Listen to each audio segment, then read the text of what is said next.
there, and he had to fuck with us. Yep, okay. Yeah. All right, welcome to the Practical Pistol Show. My name's BenStoeger, here to answer your shooting questions. Today, Grandmaster Nick is here. Hey, guys. People love Grandmaster Nick. I've gotten a lot of good feedback about you, Nick. Man, well, I appreciate that. I enjoy being on the show. Grandmaster Matt is also here. Hi. Hey, have Mimi say hi. Mimi. There she is. Man, that's so cool. I wish I could have a cat. All right, today we're talking about training new shooters. I got this email. I'll read the first bit of fluff because I think you guys will enjoy it. Really enjoyed the podcast and getting to hear the kinds of things that high-level shooters like yourself and your guests think about relative to competition shooting, training, stage breakdown, etc. It's been great hearing the podcast mature over time. Hoping to get into one of your classes when you're in my area next year. My question relates to instruction of brand new shooters. Having been around a while, I was taught the traditional hard front sight focus, squeeze the trigger, get a surprise break, ease to reset method along with the associated 4 or 5 point draw stroke, weaver stance, etc. So for listeners, if you don't know what all of that stuff is, that's okay.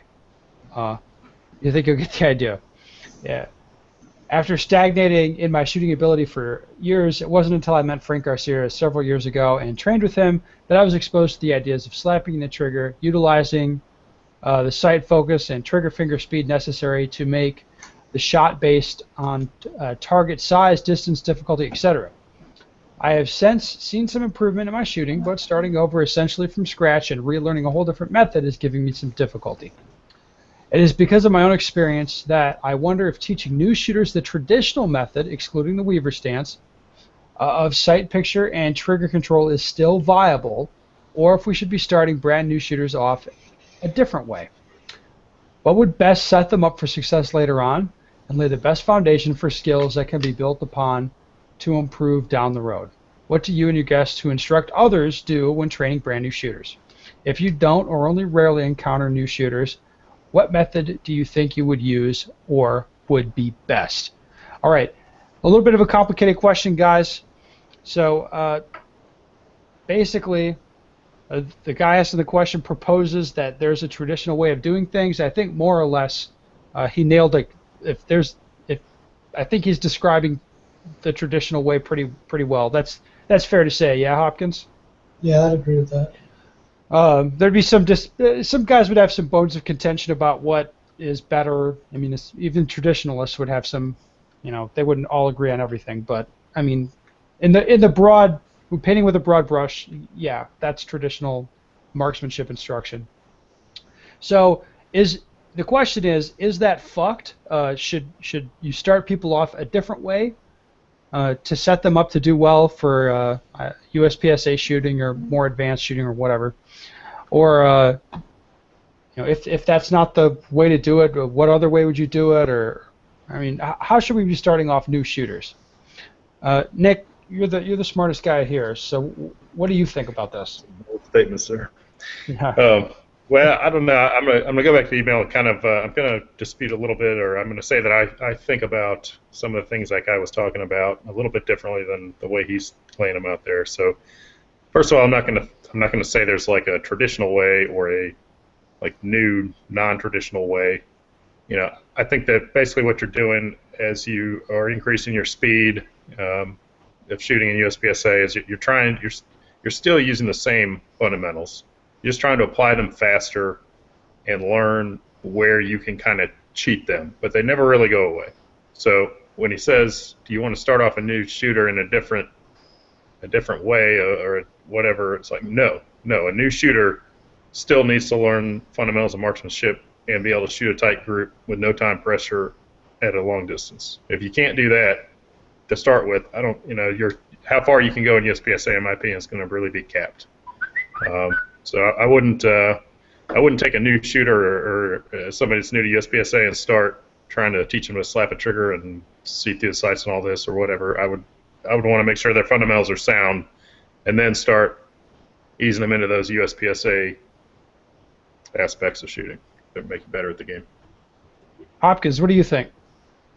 I think you got to. I mean, I think I think it's two questions. Like, if I was gonna like create my perfect APSIC shooter out of no one that's ever shot a gun, it would be different than someone that just wants to shoot guns. You know? Well, fuck the guys who just want to shoot guns, right? I mean, let's talk about creating the perfect shooter, the perfect IPSC shooter out of a new Well, guy. he'd have some athletic background. Right, forget about that. Just the shooting training. I mean, obviously, he has to learn how to hit the targets first. And Nick's right. All right, I'm done. Nick's right. Yes. That's right. I like coffee. Sorry, it took a little while to get there. uh, I can I'll explain what I do in the current way I have the fundamentals class formatted. So we do shooting at a tight group essentially with no time limit. I do shooting I would say a fairly difficult shot, a 2-inch dot at like 5 paces, shooting that with a pretty demanding time limit, and then shooting build drills at like 5 yards. So that's the stuff we do in the fundamentals class now, and I do it in that order. And then it's about trying to do different things, trying to shoot different targets at different distances as efficiently as you can, and transitioning between different modes of aiming and different levels of care when you're pressing the trigger. Does that make sense to you guys?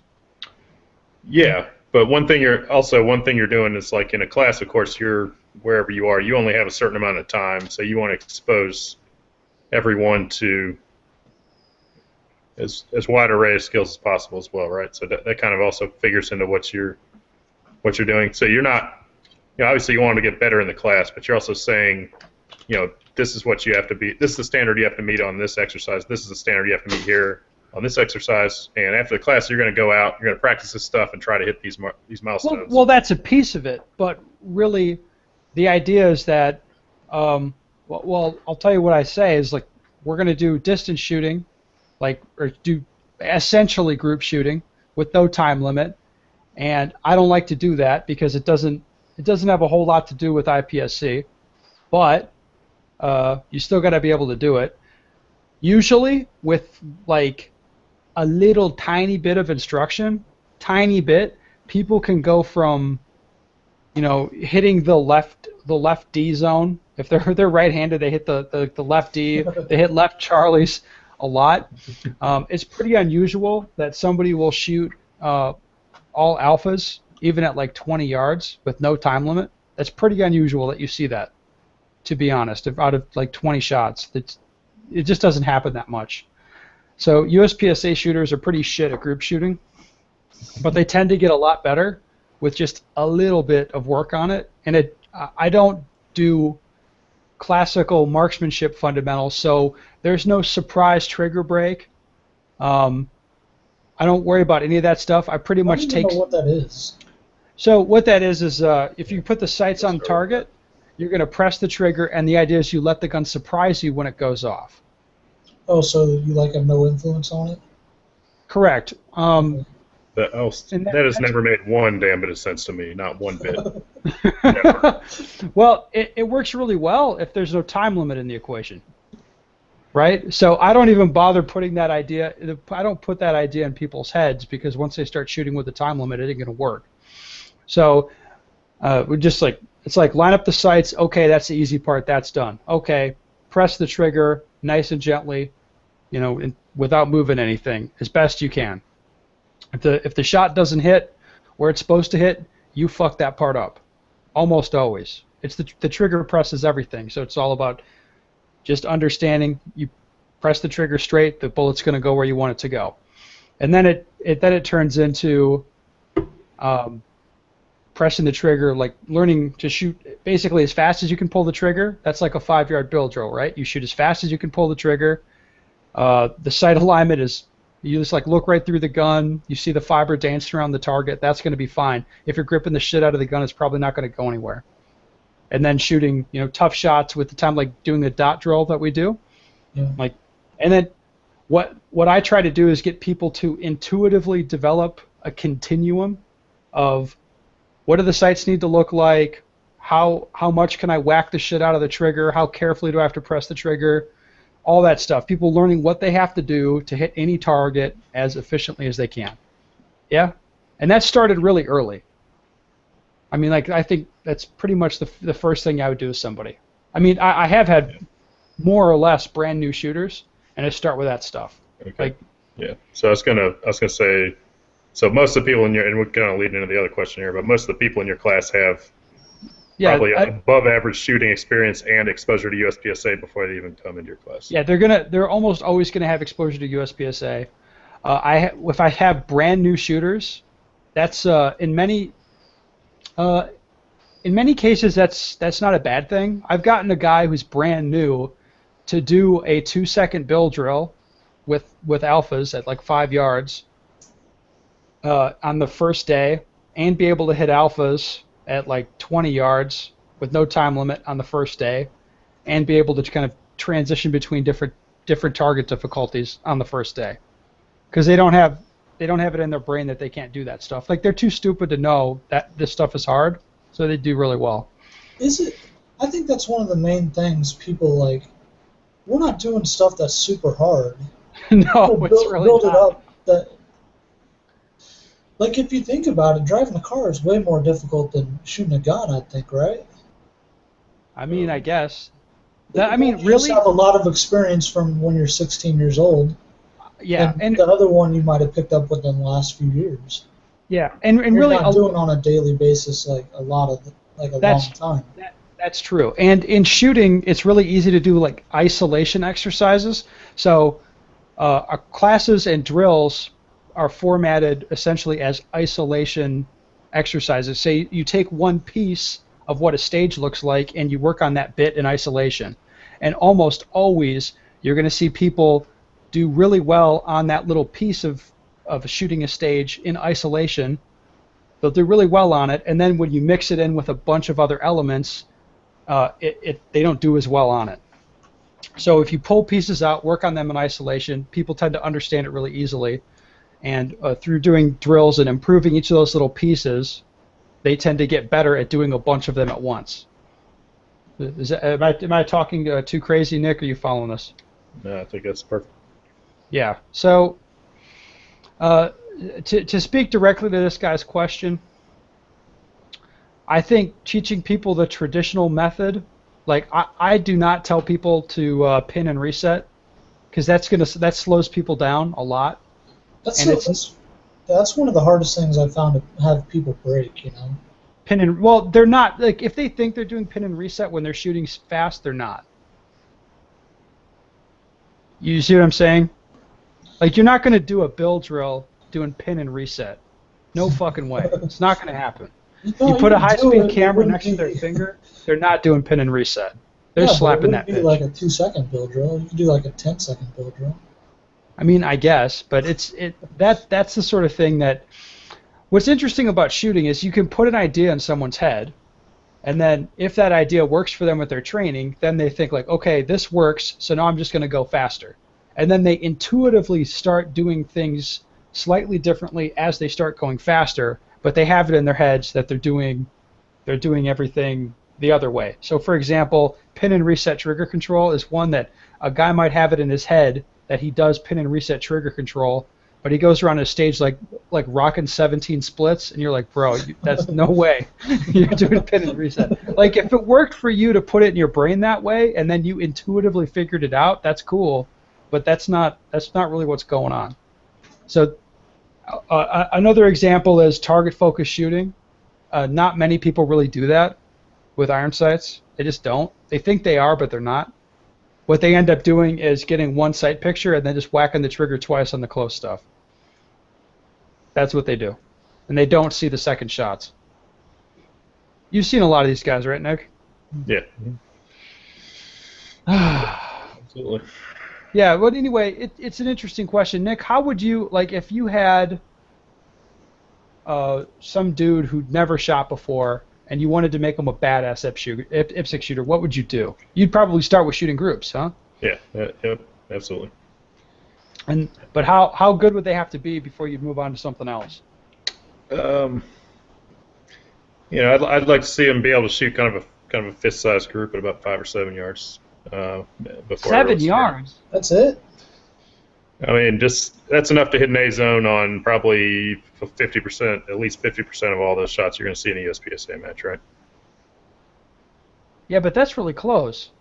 Yeah, I'm not saying it's what you should strive for, but before I would really start moving them off of that, that's probably kind of what I would do.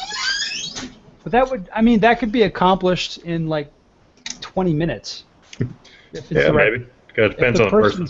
Not handicapped or whatever. I don't think that would be that hard at all to No, change. it's not. But if you can't shoot an A zone, then there's no point doing anything else. So I would be looking for a minimum. But hey, they can shoot capability of fast. shooting A zones before. Yeah, 20 yards, I think, would be pretty good. No, they can shoot fast and look good on YouTube. That's not nothing. It's not nothing. Looking good on YouTube is key. It really is. I agree. All right. Let's move on to another shooting question. I used to shoot a lot. I was a solid C-class shooter. I went away for 4 years. I'm just now getting back into shooting USPSA and Steel Challenge matches. I'm not as good as I used to be. I got your dry fire drills book and many targets have been practicing. Okay. What level of shooter would I need to be to get the best out of one of your classes? I wouldn't want to waste your time and my money if I'm not up to the level to really benefit from your class. Well, since this is pointed at me, I am going to answer it first. Depends on which class you're taking. If you're doing a USPSA fundamentals class, a solid C-class shooter is a very good candidate for that, especially if you're just getting back into it and you don't train a whole lot. So that's best for people who are sort of competent-ish. They understand what USPSA is and what they're supposed to be doing, but they aren't necessarily super awesome at it. A skills and drills class that I do, that's not really so much for better shooters, but it's for shooters who practice a lot. So that's more about how to direct your own practice. But C class, B class is a good candidate for that. For a fundamentals class, even like A class and M class guys get something out of it as well. But certainly, I think the C and B guys get the most out of it because they're relatively not very good compared to the other guys. Nick, well, what level would you reckon a guy to take a class with you?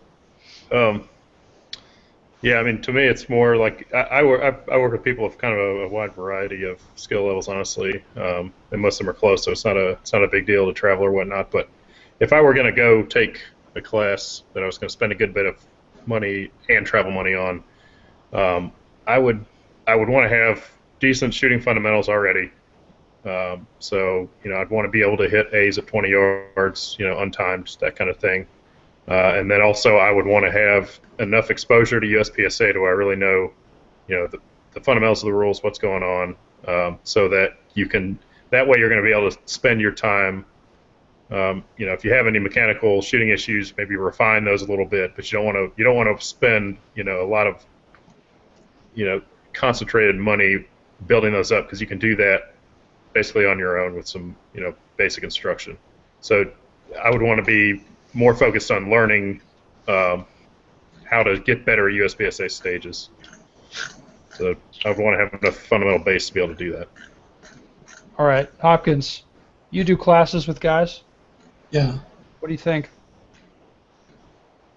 I'll be completely honest here. I don't want to be teaching draws or reloads and stuff. I'd rather be working on like reducing your stage times and stuff like that. I find the teaching draws and reloads and stuff boring, honestly. So my ideal dude would be like have a grasp on all that, and like be struggling with how to learn stages, how to get through a stage, how to reduce their time on it. That would be my ideal student, basically, like what Nick was saying. Yeah, and that's So when you say teaching draws and reloads, you mean like from the ground up, teaching a guy who's like not used a holster before or whatever. Yeah, I find that incredibly boring. Yeah, I don't know how that dude, like those dudes don't show up at my classes. Right. Because I mean, you're not going to survive long in USPSA if you don't know how to use a holster. Right? you can learn that stuff probably free from somebody local, at least to a level of competence that's going to get you involved in the sport, right? Yeah, So and there's there's no tons of reason. videos already out there Yeah. like on it. There's no reason to pay somebody big money to start from scratch on stuff like that. No, like Yeah, I agree. you can't. You're not going to get into like a big class that I do, an open enrollment class. You ain't getting in it if you're starting from scratch. Like the class organizer won't let you in. It's not going to happen. Makes sense. Yeah. Yeah. But a guy who's been shooting for a few years, who's C class or whatever, like that's a good candidate for a fundamentals class, I think. Yeah. I wouldn't even say you have to be shooting for a few years. You just have to have a No. fundamental grasp No, not at of all. what's going on, both mechanically and in terms of USPSA rules. Yes, of course. Well, all right, guys, another bang-up job on a show. Was that the Hopkins? shooting question? I guess. I mean, yeah, this is a Okay. shooting question. Do you want to do another shooting question? I don't know what the time is, so I don't know. Dude, it's past your bedtime. That's what it is. That's what fucking time it is. All right. If you want to send Hopkins a shooting question, you can send it to him any time of the day, even if it is past his bedtime. Go to hopkinsshooting.com. Yep. You could take a class from him, but he will not teach you draws and reloads because that shit is boring. Nick, however, he works with people of all levels. So find him on Facebook. Work with him. I come to you, baby, so you organize a class. I'll show up at your back door and do the class there. I travel all over the place. So you got lots of options for training here. Hopkins is definitely the nicest. And I'm definitely not the nicest, but I try. All right. That's it for today, guys.